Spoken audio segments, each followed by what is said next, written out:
Cassidus NOVA. A new world, where magic meets storytelling, and stories meet lives. Once upon a time, in a village lived a man named Atmadev. He was a kind-hearted man.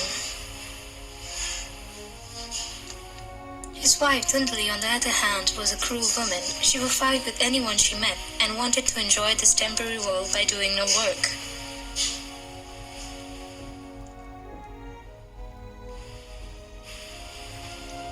He and his wife, Dhundhukari, had no child though. Atmadev was very troubled by this and decided to leave his home and end his life. As he was about to do so and give up his life, a kind sage stopped him.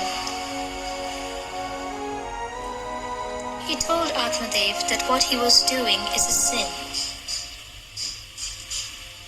Atmadev explained to him his situation and said that if he had no child, his ancestors would not be peaceful. The sage read his fortune and told him, "Oh, Atmadev, you do not have a fortune of a child for 7 births. Do not try to alter your fortune."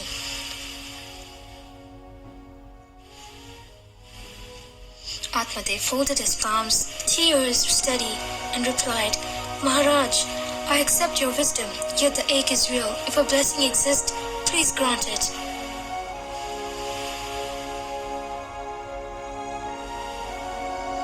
The saint, compassionate to sincerity, offered a sacred food and instructions.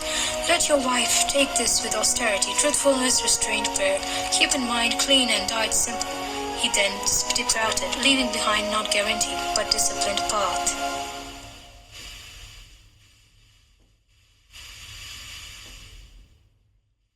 Atmadev was very sad. He rushed home and offered his wife the fruit.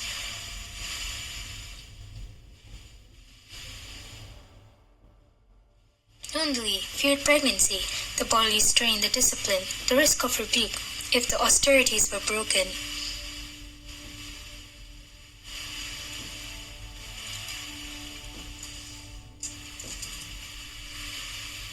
Fear, when acknowledged, often seeks shortcuts.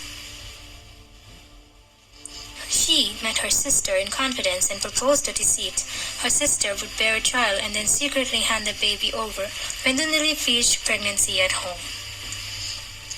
After months of state craving and careful concealment, a newborn was born in Dhundhukari's arms. They named him Dhundhukari, out of any spiritual ceremonies.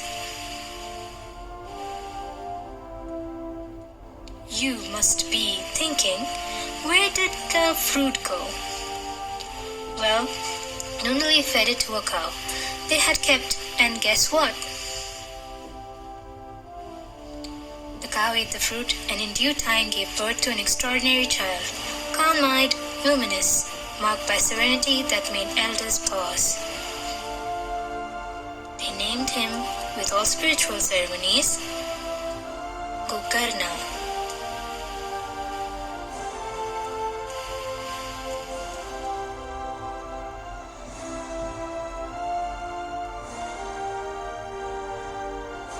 Two brothers, two currents, had the same amenities, the same house, the same parents, but what made the one brother different from others?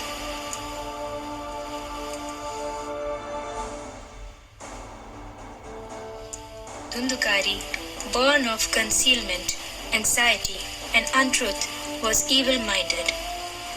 He learned quickly to manipulate, to charm, and to take. Small lies felt like cleverness, small cruelties felt like strength. He looked past patient counsel to immediate rush of his desires.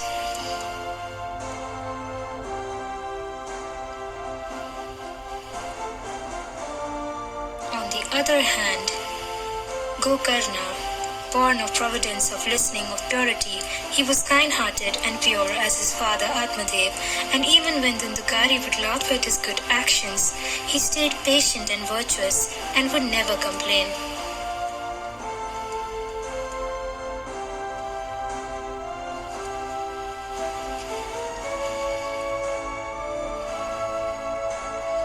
As both of them grew up,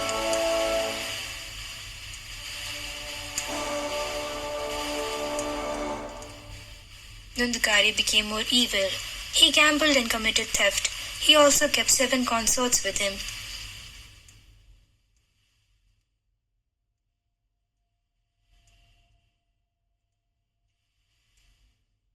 And to satisfy them and their desires, he would beat his parents for money and would even threaten people for money, sometimes even killing them. There was no end of his lying and cruelty. Atmadev became so restless one day that he said, "It was better before, when I had no fortune of not having a son. I should not have altered my fortune." Gokarna listened to his father's crying and told him not to waste his life.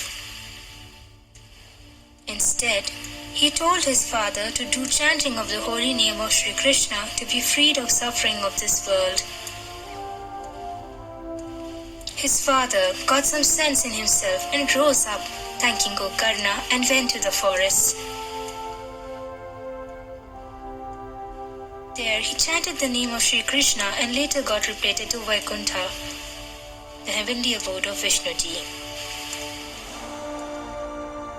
Dhundhukari became more violent and bet his mother Dhundhuli daily for money.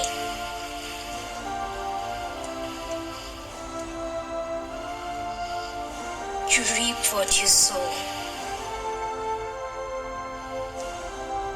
So Dhundhuli was tired of her son's merciless behavior, decided to do suicide, which was of course not the way or the right way according to the Shastras.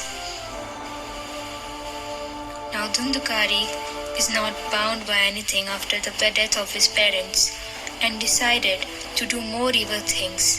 Seeing this boundless evil, Gokarna left to live with the sages for good.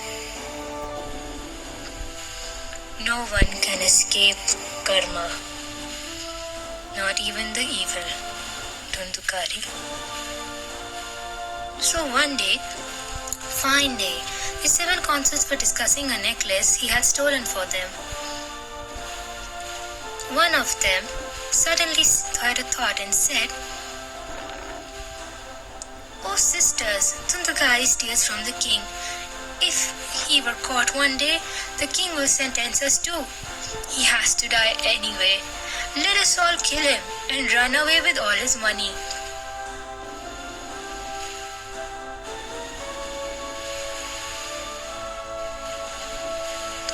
They all agreed and planned his death.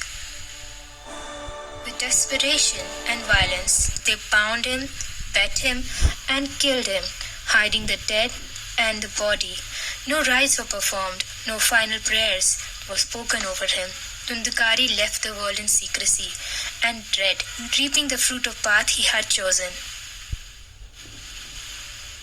Without purification, without sincere repentance, Dhundhukari became a preta, a restless spirit bound by his own deeds. When word reached Gokarna, he returned without complaint, carrying the quiet faith of one who knows that suffering is not a monster but a lost child. He sat in meditation and in space beyond sound. He recognized his brother's presence. "Dhundhukari," he spoke softly, "I know you are here." There was no hatred. Compassion recognizes bondage without excusing it. It sees the chain and fetches a key.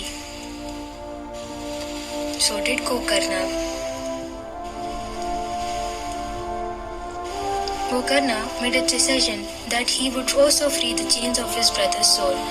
He would organize a 7-day recitation of the Śrīmad Bhāgavatam. A sacred assembly was announced. Sages, householders, and curious villagers gathered beneath a canopy where air felt like prayer. Gokarna asked for a bamboo with 7 knots to be placed beside the speaker's seat. Each knot would symbolize a layer of bondage, ignorance, pride, greed, anger, envy, lust, and despair, softening and breaking under the medicine of hearing.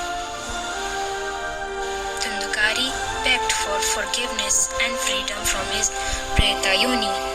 Gokarna instructed him to simply sit on the bamboo knots and listen carefully. After the 7-day recitation, Gokarna completed a circle of stories of those who became free from hearing and serving Lord's resemblance in the native home. When the final verse was recited, the last knot snapped. A hush fell, large enough to hold a miracle. The air shimmered. Where bondage had made a shadow radiance appear, Dhundhukari stood before them, not spectre, but a luminous being, freed from torment, his face softened by tears.